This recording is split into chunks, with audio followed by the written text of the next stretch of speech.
মেয়েটার কাছে আমাদের কারবারের কিছু ভিডিও ক্লিপ আছে। আমি রফিককে বলেছিলাম।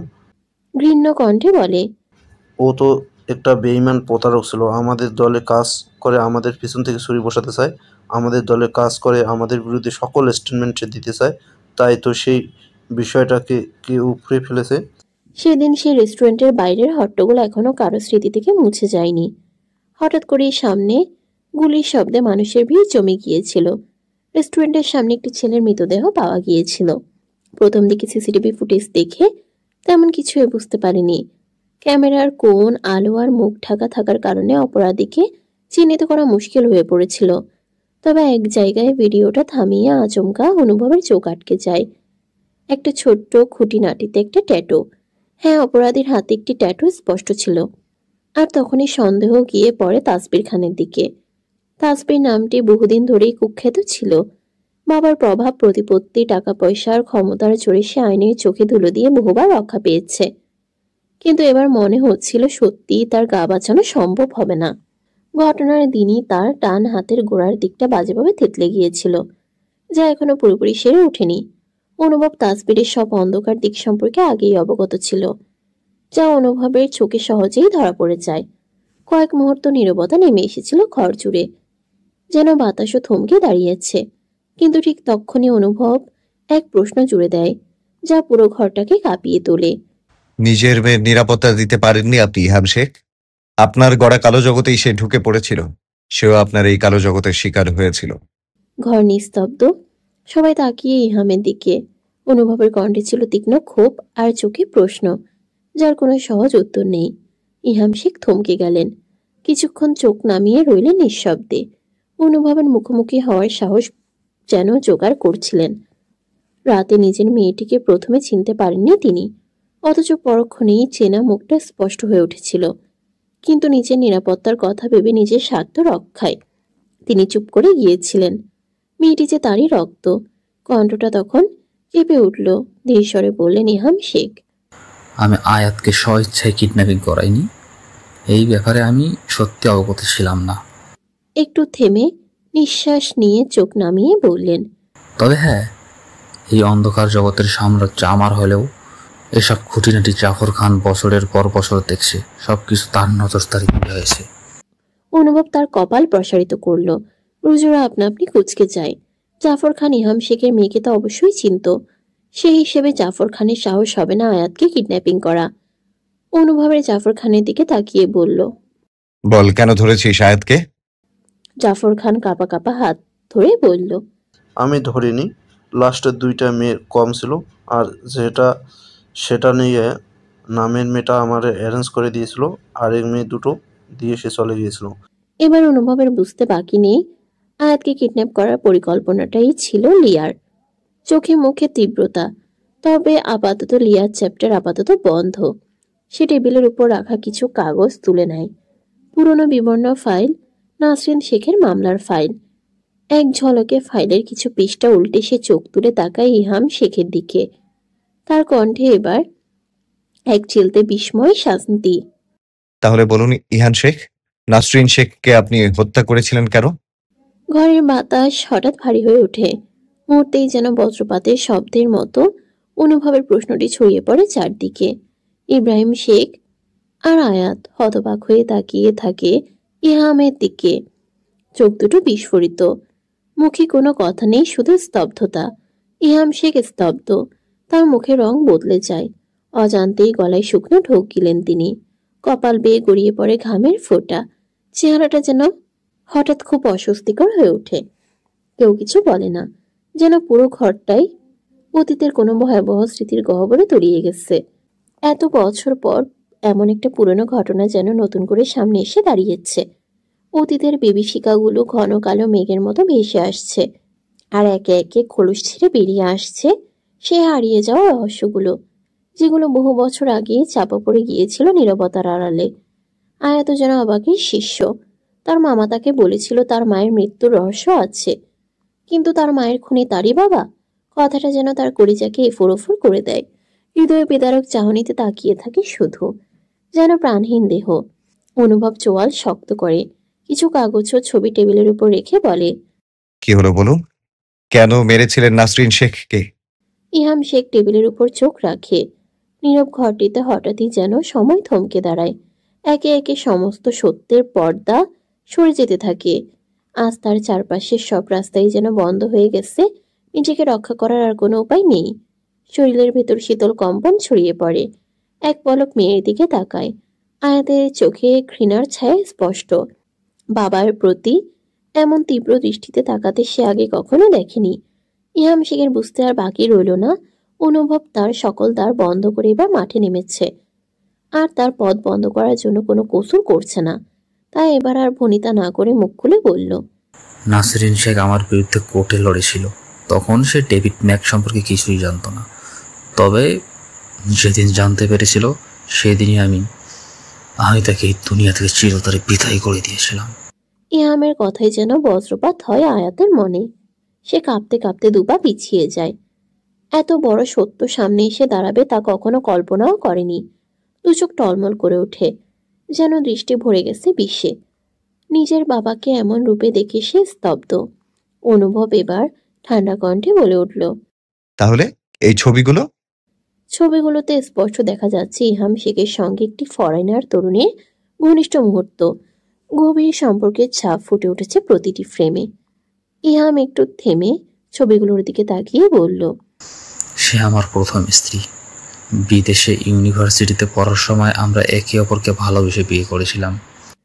ইব্রাহিম শেখ আর আয়াত যেন একের পর এক আঘাতে নিঃশেষ হতে বসেছে।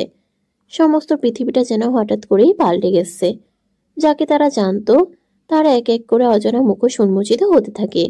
সত্য যখন বেরিয়ে আসে তখন তা একটি ক্ষুরধার অস্ত্র, আর আজ সে অস্ত্রে ক্ষতবিক্ষত সবাই।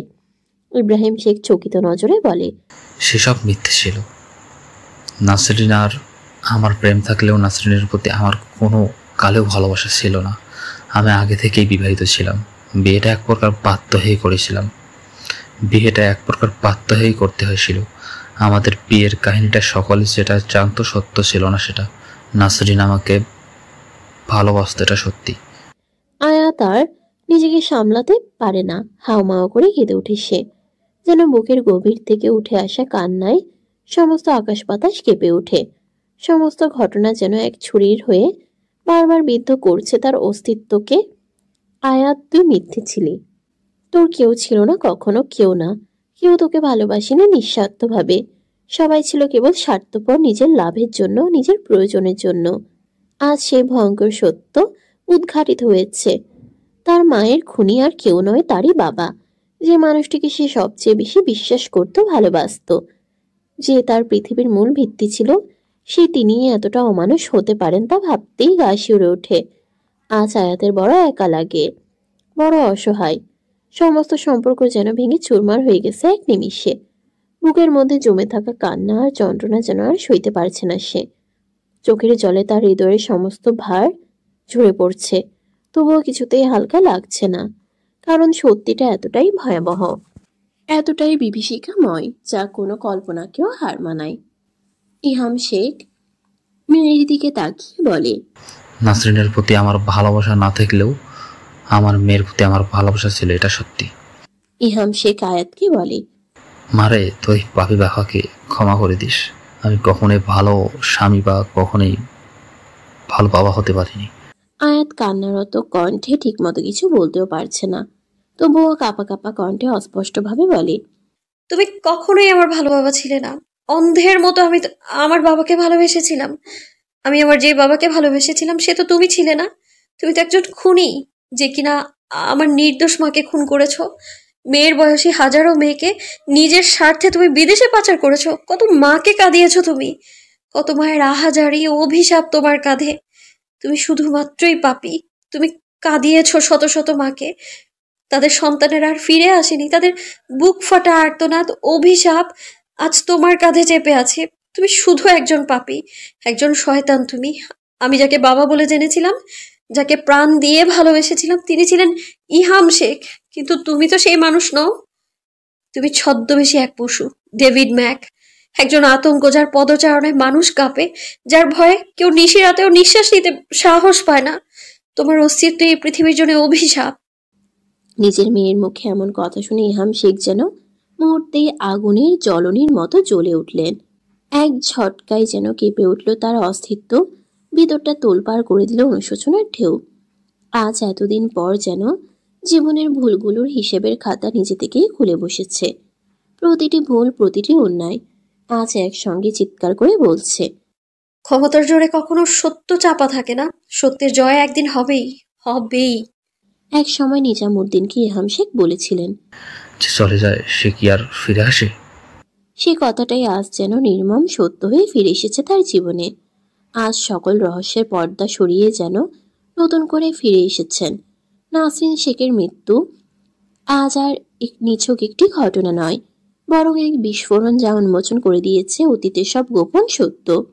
আজ ইহাম শেখ যেন অনুতপ্ততার এক অসহ্য আগুনে পড়ে ছারকার হচ্ছেন। নিজের মেয়ের মুখে উচ্চারিত এই কথাগুলো যেন জীবনের সব পাপ, সব অন্যায়ের শান্তির চেয়েও নিজের মেয়ের মুখে উচ্চারিত এই কথাগুলো যেন জীবনের সব পাপ, সব অন্যায়ের শাস্তির চেয়েও ভয়ঙ্কর। ইব্রাহিম শেখ যেন নিজের অস্তিত্বই আর ধারণ করতে পারছেন না। ভাইয়ের প্রতি ভালোবাসা, বিশ্বাস সবকিছু মুহূর্তেই চূর্ণ বিচূর্ণ হয়ে গেছে। ভাইয়ের অপকর্মে যেন নিজেকেই অপরাধী মনে হচ্ছে তার।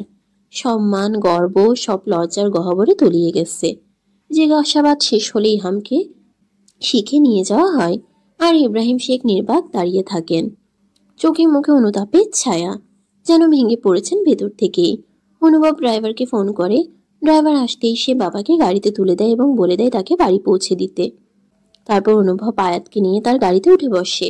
অনুভব আয়াতের দিকে তাকায়। তার চোখে ভয়ানক এক শূন্যতা। কোনো প্রশ্ন নেই, কোনো অভিযোগ নেই, শুধু অস্পষ্ট এক গভীর বেদনা। সে যেন একটি জীবন্ত মূর্তি, একটু ছোঁয়াতেই ভেঙে টুকরো হয়ে যাবে।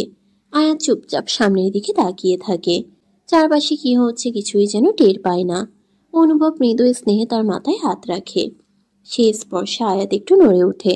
সে নিঃশব্দে অনুভবের চোখের দিকে তাকায়। মুহূর্তের মধ্যেই তার চোখে জলের ঢল নামে। তারপর কোনো কিছু না ভেবেই বুক ফাটিয়ে কাঁদতে শুরু করে। এই কান্না কোনো সাধারণ কান্না নয়। এক মা হারানো নিঃস্ব মেয়ের হৃদয় বিদারক আহাজারি, যার হৃদয়টা এতদিন ধরে বিশ্বাসে ভরপুর ছিল, আর আজ তা নির্মম বিশ্বাসঘাতকতায় ক্ষতবিক্ষত। আয়াত হঠাৎ অনুভবের বুকের উপর একটা খুশি মারে, যেন নিজের ক্ষোভ, দুঃখ সবকিছু এক মুহূর্তেই উগড়ে দেয় সে। আমার কখনো কেউ ছিল না অনুভব ভাই। কাবা গলায় চিৎকার করে উঠে বলে সে। কেউ কোনোদিন ভালোবাসেনি আমায়। সবটা মিথ্যে ছিল, এমন এক মিথ্যা যা আজ আমায় নিঃশেষ করে দিল। আয়াতের এই আর্তনাদ যেন বাতাস কাঁপিয়ে তোলে, আর অনুভব স্থির চোখে তাকিয়ে থাকে তার দিকে। কোনো সান্ত্বনা যেন যথেষ্ট নয় এই মুহূর্তে। অনুভব আয়াতের দুগাল ধরে মাথা উঁচু করে নেয়। আয়াতের গাল বেয়ে জল গড়িয়ে পড়ে। অনুভব হাতের বুড়ো আঙ্গুল দিয়ে চোখের কোণা মুছতে মুছতে বলে, একদম দা, বলেছি তো কাঁদবি না একদম। পরিস্থিতি যেমনই হোক কখনো ভেঙে পড়বি না। আমি তোর সাথে ছায়ার মতো আছি, ছিলাম, আর মরার আগ পর্যন্ত থাকবো। তারপর অনুভব আয়াতের হাত নিজের হাতে নিয়ে শক্ত করে ধরে বলে, এই যে তোর হাত আমি ধরেছি, আর কখনো ছাড়ছি না। মৃত্যু পর্যন্ত তুই আমার, পিঙ্কি, প্রমিস। উত্তপ্ত দুপুর পেরিয়ে বিকেলের দৌড় গোড়ার সময়। হাসপাতালের করিডোরে চলছে মানুষের নিরবধি আসা যাওয়া। কারো চোখে উদ্বেগ, কারো চোখে অপেক্ষার ক্লান্তি। দেয়ালে ঝুলানো ঘড়ির কাঁটা টিকটিক শব্দে জানিয়ে দিচ্ছে সময় কারোর জন্য থেমে থাকে না। এই করিডোরেই অসংখ্য মানুষ দাঁড়িয়ে আছে প্রিয়জনের সুস্থতার আশায়। কেউ প্রার্থনায় মগ্ন, কেউ বা দুশ্চিন্তার ভারে নুয়ে পড়ছে। কারো অপেক্ষার অবসান ঘটে ভালো খবরে, আবার কেউ হারিয়ে ফেলে প্রিয়তমকে হতাশার এক অন্ধকার অতল গহ্বরে। এই করিডোরের এক কোণে এক ফাঁকা ঘরে বসে আছে ফারহা, নিঃসঙ্গ, নিস্তব্ধ, নিঃশেষ। এই কয়েক ঘন্টার মধ্যেই যেন তার চেহারা পাল্টে গেছে। চোখে ঘুমহীনতা, মুখে অবসাদ, চোখের কোটরে গহীন ক্লান্তি জমে আছে। সে ধীরে ধীরে উঠে দাঁড়ায়। দেয়ালে ঝোলানো ঘড়ির দিকে তাকায়। 18 ঘন্টা পেরিয়ে গেছে। 18টা দীর্ঘ, ক্লান্তিকর, যন্ত্রণাময় ঘন্টা। তবুও আহানের অবস্থার কোনো উন্নতি নেই। কেবল মনিটরের পর্দায় ওঠানামা করা গ্রাফ আর শ্বাস প্রশ্বাসের শব্দ প্রমাণ দিচ্ছে সে এখনো লড়ছে, এখনো বেঁচে আছে। ফারহার ভেতরে এখন এক শূন্যতা, একটা থেমে যাওয়া সময়ের মতো নীরব, ভারী অন্ধকার। তার হৃদয়ে এখন শুধু অভিযোগ, নিজের ভাগ্যের বিরুদ্ধে, জীবনের বিরুদ্ধে। যেদিকেই সে পা বাড়ায় সেখানেই যেন ধ্বংসস্তূপ। ভালোবাসা, আশ্রয়, সম্পর্ক সবকিছু এক এক করে ভেঙে গেছে, খণ্ড বিখণ্ড হয়ে ছড়িয়ে পড়েছে তার জীবনে। আর সে নিজেই আজ এক খণ্ড বিখণ্ড অস্তিত্ব, দাঁড়িয়ে আছে এক নির্দয় বাস্তবতার মুখোমুখি। অনিমা বেগম কেবিনে এসে দাঁড়ালেন। ফারহার খোঁজে এসেছেন তিনি। একটু আগে বাইরে ছিলেন কোনো দরকারি কাজ সারতে। ইকবাল হোসেনও জরুরি অফিসের কাজে বাইরে গিয়েছেন। এই ফাঁকে অনিমা ও রুবায়েত মিলে ফারহার জন্য কিছু স্বাস্থ্যকর খাবার ও ওষুধ আনতে বেরিয়েছিলেন। কারণ গত 18 ঘন্টায় ফারহা ঠিকমতো খায়নি, ঘুমায়নি। 6 মাস ধরে যে নিয়মে চলছিল তার জীবন, সেই নিয়ম যেন এই অল্প সময়ে তছনছ হয়ে গেছে। রুবায়েত প্রয়োজনীয় জিনিসপত্র কিনে অনিমার হাতে তুলে দিয়ে জরুরি কাজে বাইরে চলে যায়। অনিমা তখন হাতে কিছু ফল আর ওষুধ নিয়ে কেবিনের ভিতরে ঢোকেন। ঘরের ভিতরে এসে ফারহার দিকে তাকিয়ে কিছুক্ষণ নিশ্চুপ দাঁড়িয়ে থাকেন। ফারহা চুপচাপ, নিঃশব্দ, যেন কোনো শোকের ছায়া গা ঘেঁষে বসে আছে। তার দৃষ্টিতে এক ধরনের শূন্যতা, অব্যক্ত অথচ স্পষ্ট, যেন হাজার বছরের প্রিয় কিছু হারিয়ে গেছে। অনিমা টেবিলে রাখা একটা আপেল আর একটা কমলা কেটে এনে ফারহার পাশে বসে বলেন, এখন এভাবে বসে আছিস ফারহা? যা চোখে মুখে একটু পানি দিয়ে আয়। এই ফলটা খেয়ে নে মা। কষ্ট কি শুধু তোর হচ্ছে? আমি তো তোর মা, আমারও তো কষ্ট হয়। এই মুহূর্তে আল্লাহ ছাড়া আর কেউ আমাদের এই বিপদ থেকে রক্ষা করতে পারবে না। ফারহার মুখে কোনো শব্দ নেই, চোখের দৃষ্টিতে ঝুলে আছে নিঃশেষে ক্লান্তি। ভেতরে জমে থাকা অসীম যন্ত্রণা যেন সে শব্দে প্রকাশ করতে পারছে না। ফারহার মুখে ক্ষীণ হাসি। শাশুড়ি নামক মা আছে বলেই সে এখনো শক্ত আছে, নাহলে কখন যে নেতিয়ে পড়েছে তো ঠিক নেই। অনিমা নিজের হাতে এক টুকরো কমলা ফারহার মুখে দেয়, তারপর বলে, ভরসা রাখ, সব ঠিক হয়ে যাবে। অযথা চিন্তা করিস না, এই সময় কোনো স্ট্রেস নেওয়া যাবে না। ফারহা শুধু মাথা নাড়ায়। রুমায়েতের ফোন হাতে নিয়ে বারবার ঈশাকে কল করছে, কিন্তু কোনো সাড়া নেই। ঈশা ফোন ধরছে না। চোখে মুখে বিরক্তি আর চিন্তার ছাপ স্পষ্ট। ক্ষণে ক্ষণে সে ফোন স্ক্রিনে তাকায়, আবার ডায়াল করে।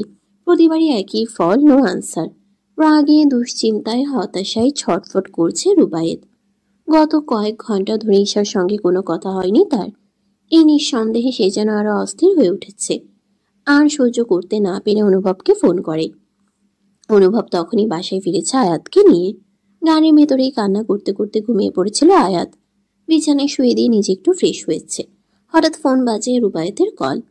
মনে হয় হসপিটাল থেকে কোনো খবর এসেছে। ফোন তুলেই অনুভব বলে ওঠে, আহানের কি খবর? ও পাশ থেকে রুবায়েতের কণ্ঠ ভেসে আসে গম্ভীর, ধৈর্যহীন। ডাক্তার এখনো কিছু বলেনি, আগের মতোই আছে, তবে এখন আমার মেজাজ একেবারেই খারাপ হয়ে আছে। তোর আবার কি হয়েছে? বিরক্ত স্বরে জিজ্ঞেস করে অনুভব। রুবায়েত গর্জে ওঠে, তোর টেরা বোনটাকে যদি একবার হাতে কাছে পাই, আই সহায়ত এমন মারবো, মেয়েরে যদি হসপিটালে বেঁধে না পাঠিয়েছি, আমার নাম রুবায়েত আহসান না। অনুভব রেগে গিয়ে বলে, তার আগে তোকে আমি হসপিটালে বেডে পাঠাবো, বেয়াদব। আমার বোনকে মারবি মানে? তোর মাথা ঠিক আছে? রুবায়েত এবার আর ধৈর্য রাখতে পারে না, গলা উঁচু করে বলে, তোর বোন আমার ফোন ধরছে না কেন? কয়বার ফোন দিলাম, আমি হসপিটালের বাইরে দাঁড়িয়ে আছি, ও ঘরে বসে ফোন ধরছে না। আমার মাথা খারাপ হয়ে যাচ্ছে অনুভব। অনুভব এবার রুবায়েতের রাগের কারণ বুঝলো। শান্ত গলায় বলল, ঈশা হয়তো কিচেনে কিছু করছে। আমি বলেছিলাম খালাকে যেন বলে স্যুপ বানাতে, হয়তো ঈশাই বানাচ্ছে। রুবায়েত ঘর ঘরে উঠল, তুই আমার হবু বউকে দিয়ে কাজ করাচ্ছিস অনুভব?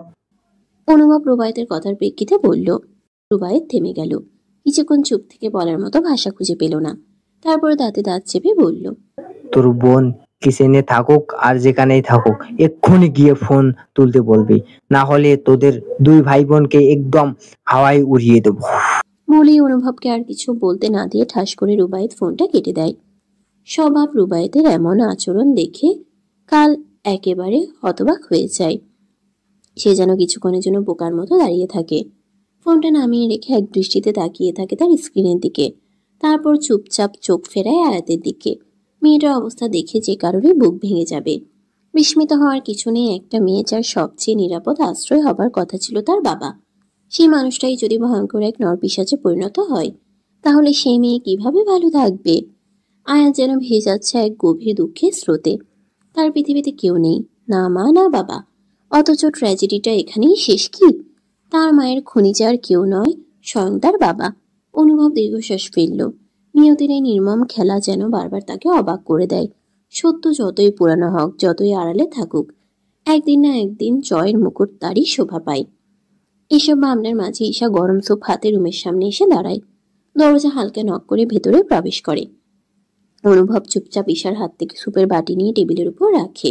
ঈশা ইতিমধ্যেই আয়াতের মাথার কাছে বসেছে। ঘুমন্ত আয়াতের ক্লান্ত মুখের দিকে তাকিয়ে কাপা কণ্ঠে জিজ্ঞেস করে, আপু অনেক কেঁদেছে তাই না ভাইয়া? অনুভব মাথা নাড়ে, তারপর বলে, আম্মু কোথায় ঈশা? আম্মু ঘরেই আছেন, বাবার শরীরটা একটু খারাপ, ওখান থেকে ফিরে রুমে শুয়ে পড়েছেন। আপু স্যুপটা খাইয়ে দাও ভাইয়া, নইলে ঠান্ডা হয়ে যাবে। আচ্ছা, তুই যা এখন। ভাইয়ের নির্দেশে ঈশা পেছন ফিরতেই আচমকা অনুভব আবার ডাক দেয়। ঈশা দাঁড়া। ঈশা থেমে যায়, ঘুরে তাকায় অনুভবের দিকে। জি ভাইয়া, কিছু বলবে? রুবায়েত তোকে অনেকবার ফোন দিয়েছিল, ধরিসনি কেন? ঈশার মুখ শক্ত হয়ে যায়। মনে মনে রুবায়েতের গোষ্ঠী উদ্ধার করতে থাকে সে। একটু ভাবান্তর না হয়ে শান্ত গলায় উত্তর দেয়, বিজি ছিলাম ভাইয়া। অনুভব আর কিছু না বলে শুধু মাথা নাড়ে। আচ্ছা তাহলে এখন যা। ঈশা দ্রুত পায়ে রুম থেকে বেরিয়ে যায়, আর মনের ভেতরে তীব্র রাগে ফুঁসতে থাকে রুবায়েতের প্রতি। ভাইয়ের সামনে কি এক লজ্জাজনক পরিস্থিতিতে পড়তে হলো। ঈশা বেরিয়ে যেতেই অনুভব আয়াতের পাশে এসে বসলো। তারপর মৃদুস্বরে ডাকতে লাগলো, লাভ বার্ড। আয়াত একটু নড়েচড়ে উঠল। আস্তে আস্তে চোখ মেলে তাকালো অনুভবের দিকে। ঝুঁকে থাকা অনুভবকে দেখে সে হঠাৎ তড়িৎ উঠে বসল। চোখে মুখে ক্লান্তির ছাপ স্পষ্ট। প্রচুর কাদার ফলে মাথাটা ভীষণ ব্যথা করছে, তবে সে ব্যথা কিছুই না, এই বুক ভাড়া ভাঙচুরে কাচ্ছে। ভিতরে যন্ত্রণা এতটাই তীব্র যে সেজন্য নিঃশব্দে গোটা পৃথিবীকে ধ্বংস করে দিতে পারে। দুপুর পেরিয়ে বিকেল হয়ে গেছে, অথচ এখনো কিছুই খায়নি আয়াত। অনুভব বাটির স্যুপ সামনে এগিয়ে দিয়ে বলল, স্যুপটা খেয়ে নে, অনেকক্ষণ কিছু খাসনি। আয়াত একবার চোখ ঘুরিয়ে তাকালো সেই বাটির দিকে, তারপর মুখটা বিকৃত করে বলল, খাবো না, আমি খিদে নেই আমার। অনুভবের কণ্ঠ এবার কঠিন হয়ে উঠল, যেন কোনো আপোষ নেই। কোনো কথা নয়, খেতে যখন বলেছি তখন খেতেই হবে। ঠিক 5 মিনিটের মধ্যে খাওয়া শেষ করবি। আমি হসপিটালে একটা ফোন করে আসছি, ফিরে এসে যদি দেখি তোর খাওয়া শেষ হয়নি তাহলে খবর আছে কিন্তু। এই বলে সে মোবাইল হাতে নিয়ে ব্যালকনির দিকে চলে গেল। আয়াত চুপচাপ বসে রইল কিছুক্ষণ। একবার তাকালো অনুভবের দিকে, আর একবার স্যুপের বাটির দিকে। অবশেষে মনের জেদ ছেড়ে 2 হাতে বাটি তুলে নিল। নাক মুখ চেপে ধরে খেতে শুরু করলো, যেন এই এক বাটি স্যুপের ভেতরেই গিলে ফেলছে নিজের সমস্ত যন্ত্রণার কণ্ঠরোধ। ঈশা রুমে এসে নিজের ফোন হাতে নেয়। দেখতে পায় রুবায়েতের 10টা মিসড কল। ঈশার চোখ কপালে, এতগুলো কল দিয়েছে। অনেকক্ষণ ধরেই ফোনটা হাতের কাছে ছিল না। মধ্য কথা, সে নিচে ছিল আর ফোন উপরে। ঈশা আর নাম ভেবে তড়িঘড়ি করে রুবায়েতের নম্বরে কল দেয়। 2বার রিং হতেই রুবায়েত কল রিসিভ করে বলে, কই ছিলিস লিটল গার্ল? কতক্ষণ থেকে ফোন দিচ্ছিলাম, ফোন ধরছিলে না যে? আমি নিচে ছিলাম রুবায়েত ভাই, ফোন ঘরে ছিল। এরপর থেকেই যেখানে থাকবি ফোন হাতে রাখবি, না হলে থাপড়ে গাল দুটো লাল করে দিব। রুবায়েতের এমন কথায় ঈশার মন কোঠরে অভিমানেরা উড়ে এসে জমা হয়। নাক ফুলিয়ে বলে, কি বললে? রুবায়েত জিভ কাটে, তারপর বলে, তোর গাল দুটো চুমু দিয়ে লাল করে দেব। ঈশা মুখ বাঁকিয়ে বলে, ছি, নির্লজ্জ লোক কোথাকার, কি বিচ্ছিরি কথা। এই তুমি না হসপিটালে বসে এইসব কথা বলে, লজ্জা করে না? হসপিটালে তো কত সুন্দরী সুন্দরী নার্স আশেপাশে ঘুরে। ঈশার ভ্রু কুঁচকে গেল। ঠান্ডা গলায় বলল, তো? রুবায়েত ভ্রু নাচিয়ে মজা করে বলল, তারপরও কি তোদের ওপর আমার? এর আগে ঈশা ক্ষিপ্ত হয়ে উঠে বলল, তোমার কি রুবায়েত ভাই? রুবায়েত গম্ভীর হয়ে বলল, আমার মোটেও ইন্টারেস্ট নেই। ঈশা মনেও যেন এক ধরনের স্বস্তি ফিরে এলো। না হলে এখনই সে রুবায়েতকে জ্যান্ত কাঁচা চিবিয়ে খেত। ঈশা বলল, তোমার বন্ধু হসপিটালের বেডে পড়ে আছে আর তুমি আমার সঙ্গে মশকরা করছো রুবায়েত ভাই? রুবায়েত হালকা হাসলো। তোর ভাইয়ের কত বন্ধু আমি, তোর ভাই তো ঠিকই বউ নিয়ে। ঈশা নিচু স্বরে জানালো, আপুর মনের অবস্থা ঠিক নেই, এসেই না খেয়ে ঘুমিয়ে পড়েছে, তবে ভাইয়া যাবে হয়তো একটু পরেই। রুবায়েত হালকা গলায় বলল, বুঝেছিস লিটল গার্ল? শুনো না। রুবায়েতের এমন শীতল অথচ কোমল কণ্ঠে ঈশার শরীর কেঁপে ওঠে। কখনো তুই কখনো তুমি, সবকিছু যেন তালগোল পাকিয়ে যাচ্ছে। শরীরটা শিউরে ওঠে, চোখ মুখে হালকা লালচে ভাব। রুবায়েত আবার বলল, শুনছো লিটল গার্ল? ঈশার ঠোঁট হালকা কাঁপে, মৃদু স্বরে বলে। হুম। রুবায়েতের গলা গভীর হয়ে আসে। I love you. ঈশার কণ্ঠ কাঁপা কাঁপা। হুম। রুবায়েত জোরে বলল, কি? স্পষ্ট করে বলো। ঈশার গলা যেন আটকে যায়। তারপর আস্তে আস্তে বলল, লাভ ইউ টু। রুবায়েত হেসে বলল, খুব জলদি তোমার আমার বন্দিতেই করেছি। ইচ্ছে তো এখন এই বুকের ভেতর লুকিয়ে রাখি, কিন্তু সেটা বড্ড খারাপ দেখাবে। রুবায়েত ভালো ছেলে বটে। ঈশা বিড়বিড় করে বলল। ভালো ছেলে না, কচু। কি বিড়বিড় করছিস? ও পাশ থেকে প্রশ্ন এলো। কই কিছু না তো। ঈশা চুপ মেরে গেল। আচ্ছা, আর শোন, মনে রাখবি এরপর যদি ফোন দিলে যদি তোকে না পাই তাহলে কিন্তু ওটাই করব। ঈশা একটু থমকে গিয়ে জিজ্ঞেস করলো, কোনটা? ও পাশ থেকে কণ্ঠে তার হাসির ছোঁয়া। ওই যে চুমু। ঈশার কপাল চাপড়ানোর শব্দ যেন ফোনের এপারেও শোনা গেল। তারপর সে একটাও কথা না বলে লজ্জায় মুখ লুকিয়ে লাইন কেটে দিল। রাত 8টা বাজে। অনুভব হাসপাতালের গেট পেরিয়ে ভেতরে ঢুকে আনিকা বেগম ও ইকবাল সাহেবের সঙ্গে দেখা করল। রুবায়েতও তার সঙ্গে ছিল। সন্ধ্যার দিকে এনামুল হক এসেছিলেন, আহানের খোঁজ নিয়েছেন, কিছু সময় পাশে থেকেও গেছেন। অনুভব হাঁটতে হাঁটতে আহানের কেবিনের সামনে এসে দাঁড়ায়। ভেতরে চোখ পড়তেই দেখতে পায় ফারহা আহানের পায়ের কাছে বসে আছে। হয়তো সে চুপচাপ প্রহর গুনছে, কখন আহানের জ্ঞান ফিরবে, কখন সে আবার আগের মতো চোখ মেলে তাকাবে। ফারহার দিকে তাকিয়ে অনুভবের ভিতরটা হঠাৎ ভারী হয়ে আসে। বুকের গভীরে জমে থাকা অপরাধ বোধ যেন চেপে ধরে তাকে। আজ আহান যে হাসপাতালে জীবনের সঙ্গে লড়ছে, তার পেছনে যে অনুভবেরই নাম লেখা, সে কি অস্বীকার করতে পারে? এই তো বন্ধুত্বের প্রকৃত রূপ, যেখানে একে অপরের জন্য জীবনও দেওয়া যায়। ঠিক যেমন আহান করেছিল বন্ধুকে বাঁচাতে, নিজের বুক পেতে দিয়েছিল গুলির সামনে। সেই সাহসিকতা, সেই নিঃস্বার্থ ভালোবাসাই আজ তাকে এই 4 দেওয়ালের মধ্যে অচেতন করে রেখেছে। আর অনুভব, সে দাঁড়িয়ে আছে সেই দরজার সামনে, যার ওপাশে তার বন্ধু মৃত্যুর সঙ্গে পাঞ্জা লড়ছে।